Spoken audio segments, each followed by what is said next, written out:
pour le Seigneur Jésus-Christ. Donc notre lutte est d'ordre spirituel. Oui, nous sommes ici à Ouagadougou, au Burkina Faso, au pays des hommes intègres, dans le but de propager, de répandre le feu et la flamme de la révolution chrétienne. Car le Seigneur Jésus-Christ a dit, allez prêcher la bonne nouvelle à toute la création. Donc le feu et la flamme de la vérité de Dieu qui a été allumée depuis le jour de la Pentecôte à Jérusalem, à l'an 33 de notre ère, avant la naissance de l'Église catholique, cette révolution, cette flamme, cette parole, cette bonne nouvelle doit être prêchée à toute la terre. Alors, Burkina Faso, faisant partie de la terre, il est bon, il est juste et convenable que l'évangile authentique ici soit prêché aussi. Et je tiens à souligner que ce que nous faisons n'est pas mélangé avec ce que font les dénominationnels. Les religieux, toutes ces communautés qui sont venues à partir de l'Église catholique romaine sont des communautés qui ont dévié. Ce sont des communautés dont les leaders se sont frayés des voies, lesquelles voies sont sans issue. Des communautés qui ont dévié, les communautés dont les leaders ont abandonné la lutte première pour laquelle le Seigneur Jésus-Christ a envoyé nos pères les apôtres en mission, qui était de prêcher la parole, qui était de ramener les âmes à Christ, qui était d'annoncer l'évangile pur du Seigneur Jésus-Christ. Et aujourd'hui, nous constatons que ces églises-là ont abandonné totalement cette lutte pour se remplir les poches, escroquer les fidèles, dépouiller le peuple en leur prêchant le mensonge, en leur prêchant un évangile de paille, en leur prêchant un évangile truqué, un évangile effrité de tout bon sens. Alors nous sommes là pour que nos parents ici à Ouagadougou, ici au Burkina Faso, entendent aussi cette bonne nouvelle. Parce que ce que les colons nous ont envoyé, ce que les missionnaires occidentaux nous ont envoyé, n'a rien à voir avec la bonne nouvelle. Nous leur disons merci de nous avoir apporté la Bible, mais au-delà de ça, le message divin qui est de la Bible ne nous a pas été transmis par ces missionnaires colons. Ils ont accompagné la Bible de leur stratégie et système de colonisation pour nous endormir, pour nous dépouiller, pour nous exploiter, pour nous asservir, pour nous appauvrir. Alors il a prié à Dieu de révéler cette vérité-là à un groupuscule de petits noirs que nous sommes et nous nous devons de la partager avec tous nos frères, tous nos parents ici et ailleurs. Alors nous sommes à Ouagadougou, au Burkina Faso, pour annoncer la bonne nouvelle de Christ, réitérer le combat que Jésus-Christ est venu mener, l'évangile que Jésus-Christ est venu prêcher, le pourquoi est-ce que Jésus est venu mourir à la croix. Nous sommes là pour leur rappeler simplement cela. Bon, il faut dire que nous étions venus pour prendre d'assaut les lieux publics. Parce que nous ne devons pas mener ce combat-là de façon clandestine. Nous ne devons pas nous cacher. Nous avons obtenu la clémence du gouvernement burkinabé qui, depuis 2016, nous a acceptés ici.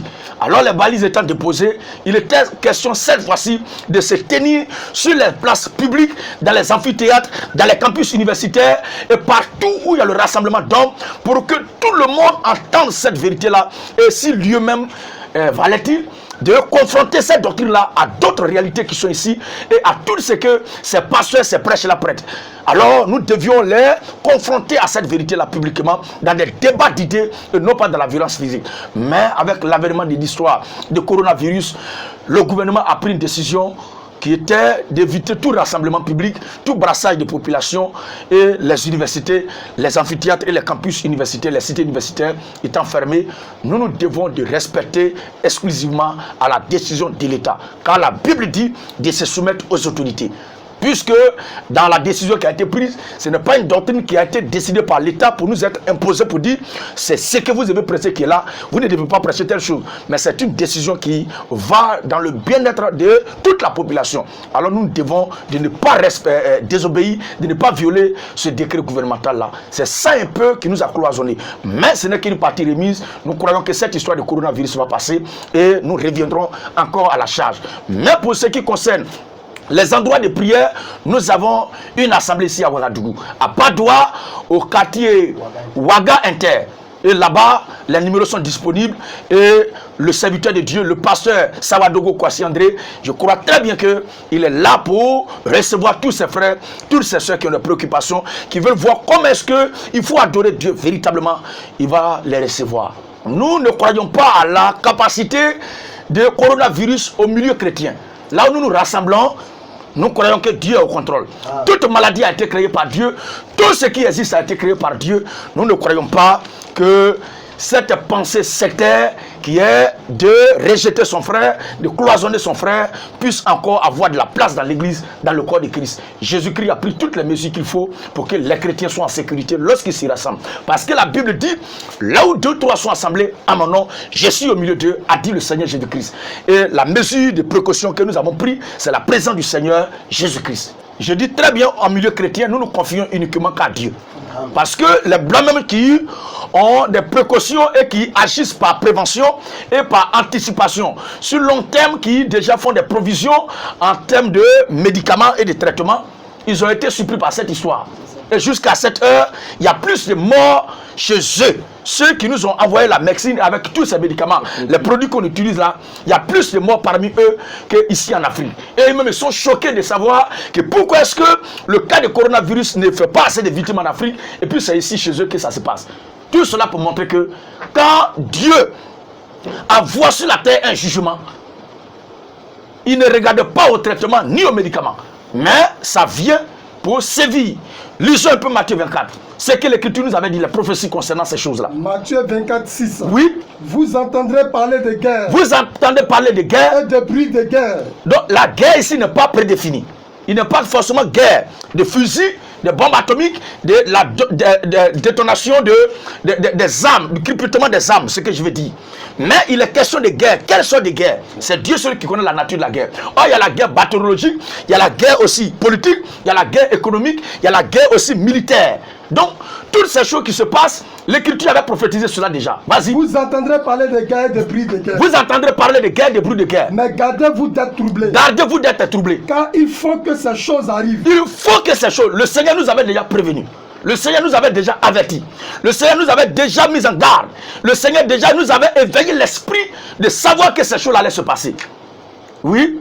Car il faut que ces choses arrivent. Car il faut que ces choses arrivent. Mais ce ne sera pas encore la fin. Ce ne sera pas encore la fin. Une nation s'élèvera contre une nation. Oui. Et un royaume. Et un royaume. Contre un royaume. Qu'est-ce que la Bible dit encore? Et il y aura en divers lieux. Il y aura en divers lieux. Des famines. Des famines. Et des tremblements de terre. Des tremblements de terre. Tout cela ne sera que le commencement des douleurs. La Bible dit ce que nous venons de voir, ces fleuves, ces catastrophes, ces guerres, ces problèmes, ces épidémies dont vient de parler l'Écriture ici, ne seront que les débuts c'est-à-dire le début du commencement des chaos qui doivent s'abattre sur l'humanité entière. Donc nous ne sommes pas surpris de ce qui se passe. Les mesures de prévention à prendre, je crois bien, c'est de se confier plus dans la prière. Parce que les médicaments là, ceux qui fabriquent les médicaments, ce sont eux qui sont en train de mourir. Ceux qui font des injections, ce sont eux qui sont en train de mourir. Je ne crois pas qu'en Afrique ici, on soit plus compétent dans la médecine que eux les blancs, puisque c'est eux toujours qui ont le baromètre de valider telle chose ou d'invalider. Si eux-mêmes qui valident les choses, eux qui invalident sont en train de mourir comme des mouches qui tombent, je ne crois pas que ce liquide qu'on prend pour laver les mains là soit quelque chose qui puisse nous protéger. La véritable protection vient de Dieu. C'est le Seigneur Jésus-Christ qui protège ses enfants. Si un frère se soumet aux mesures de précaution que le gouvernement a demandées, c'est juste. Et chacun est appelé à se soumettre à ça. Mais j'ai dit, il est mieux de se confier plus à Dieu que de se confier à ces mesures de précaution. Prions plus Dieu en utilisant ces mesures de précaution, parce que c'est Dieu seul qui a le pouvoir de nous garder, de nous protéger, de veiller sur nous, de nous maintenir en vie, de nous accorder la santé, la protection et la sécurité. Amen. Voici ce que voulait dire frère. Pas que j'appelle à un boycott à l'ordre gouvernemental, mais j'appelle plus à une soumission exclusive et habile, aveugle, totalement à Dieu. Parce que c'est lui seul qui a le pouvoir de nous protéger, de nous garder, de veiller sur nous et de nous accorder la sécurité. Il n'y a rien qui soit impossible à Dieu. Il n'y a rien qui soit impossible à Dieu. Si c'est un jugement de Dieu, aucune prière ne peut contre ça. Si c'est un jugement de Dieu, aucun traitement ne peut contre ça. Si c'est un jugement de Dieu, aucune médecine ne peut contre ça. Et ceux qui ont été prévus dans le plan de Dieu, qui doivent être éliminés par cette guerre bactériologique, ils vont être éliminés avant que la chose ne prenne fin. C'est Dieu qui avait prévu cela. Et nous ne croyons pas que cela se produise sans que Dieu ne soit au courant. C'est avec l'accord, la permission, l'autorisation de Dieu que ces choses arrivent. Permettez qu'on lise 2 passages. Lamentation 3, le verset 37 et Amos. Aussi, on va lire ces 2 passages. On va lire ces 2 passages pour voir que ces choses-là ne peuvent pas se produire sur la terre des hommes sans que Dieu ne donne son accord. Satan ne peut pas se lever, déverser des flots, des calamités sur la terre, des maladies sur la terre, des épidémies sur la terre, sans que Dieu, le créateur de toutes choses, ne donne son OK. Et dans nous, notre position en tant que chrétiens, nous croyons pleinement que Dieu est à la base de toutes choses. Satan, ni encore une maladie, n'a le pouvoir de se dérober du plan et du programme divin de Dieu pour venir agir ou interagir sur la terre. Lamentation dit quoi? Lamentation 3:37. Oui. Qui dira qu'une chose arrive Qui dira qu'une chose arrive sans que le Seigneur l'ait ordonné? Donc, l'histoire du coronavirus ne peut pas être sur la terre des hommes sans que cela ne soit un ordre, une ordonnance divine. C'est Dieu qui a autorisé cela. C'est un peu choquant, c'est un peu dur, mais c'est la vérité. Parce que c'est ce que la Bible dit. Et nous, en tant que chrétiens, nous avons le devoir sacré de garder notre œil, de la foi sur ce que la Bible a dit. Ce n'est pas à cause des tempêtes, des problèmes, des tsunamis, des calamités, des vents et des tornades, des maladies et des flots qui vont s'abattre sur la terre, qui vont faire que nous allons fuir notre foi au point de renier ce que la Bible a dit. Qu'est-ce que l'Écriture dit? N'est-ce pas de la volonté du Très-Haut N'est-ce pas de la volonté du Très-Haut que viennent les maux et les biens? Que viennent les mots et les biens. Donc, coronavirus fait partie des mots. Le pluriel de mal, c'est ça ici, les mots. Donc, le bien aussi vient de Dieu. Amos 3:6-7. Oui. Sonne-t-on de la trompette dans une ville Sonne-t-on de la trompette dans une ville sans que le peuple soit dans l'épouvante? sans que le peuple soit dans l'épouvante? Arrive-t-il un malheur Arrive-t-il un malheur dans une ville, sans que l'Éternel en dans soit une nation, l'auteur? sans que l'Éternel en soit l'auteur? Donc c'est Dieu lui-même, c'est le Seigneur lui-même, c'est Jéhovah lui-même, Jésus-Christ en personne, qui a ordonné ces choses-là avant que ça n'arrive sur la terre. Ainsi la Bible dit que ta volonté soit faite sur la terre comme elle était déjà dans le ciel. Donc il y a une volonté de Dieu exprimée dans l'invisible qui doit s'exécuter dans le visible. Satan, les maladies, les flots, les épidémies ne peuvent pas se lever et de façon infernale se déverser sur la terre sans que Dieu quand même, le Créateur qui veille au grain sur toute la création, ne donne son autorisation.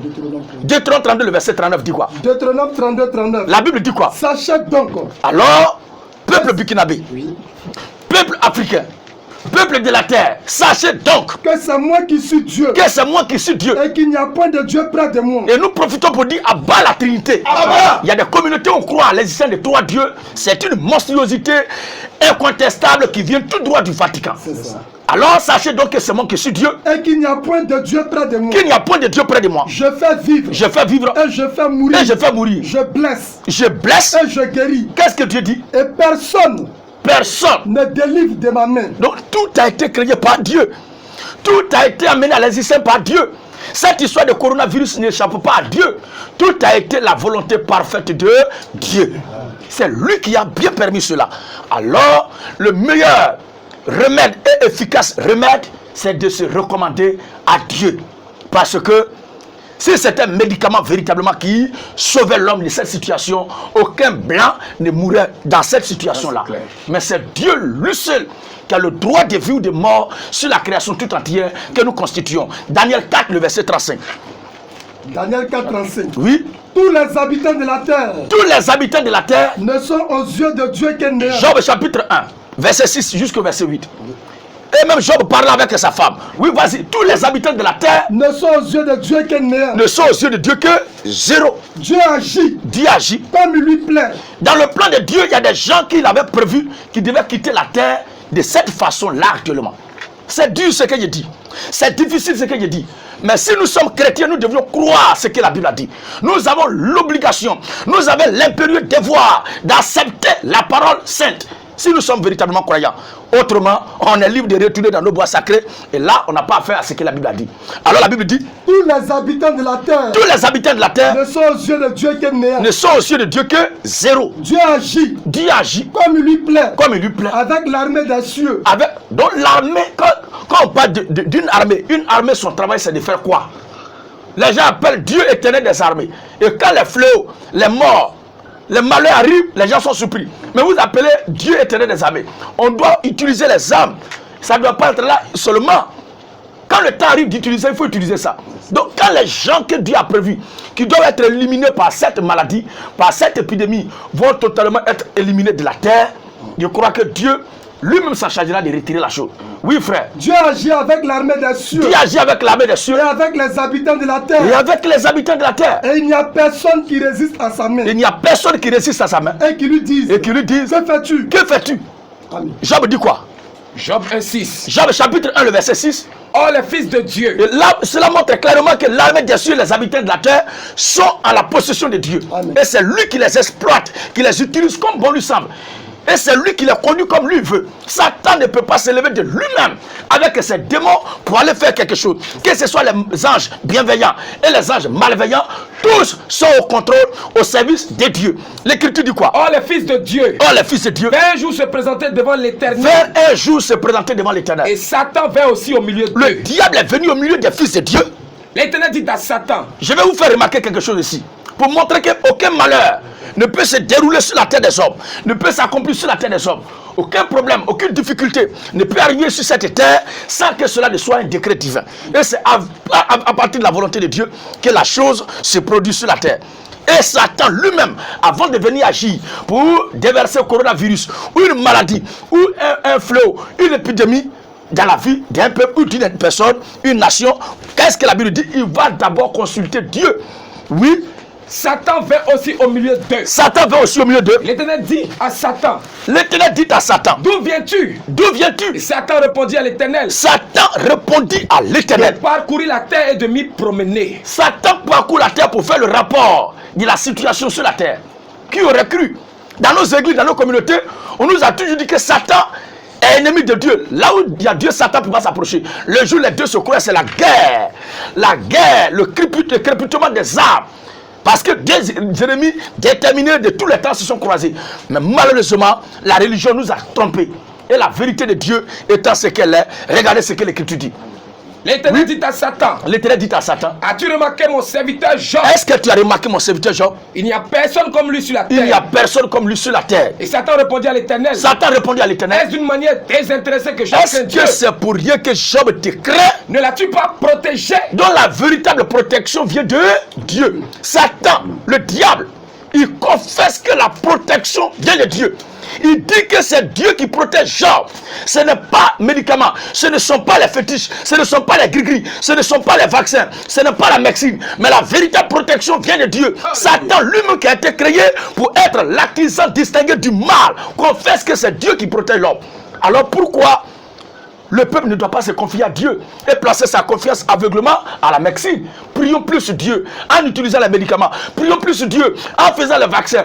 Prions plus Dieu en prenant sa liquide pour laver la main. Prions plus Dieu en partant à l'hôpital. Prions plus Dieu lorsque nous nous rassemblons pour servir le Seigneur. Prions plus Dieu. C'est de là que viendra uniquement notre guérison, notre protection, notre sécurité. Ce ne sont pas les médicaments ni les vaccins.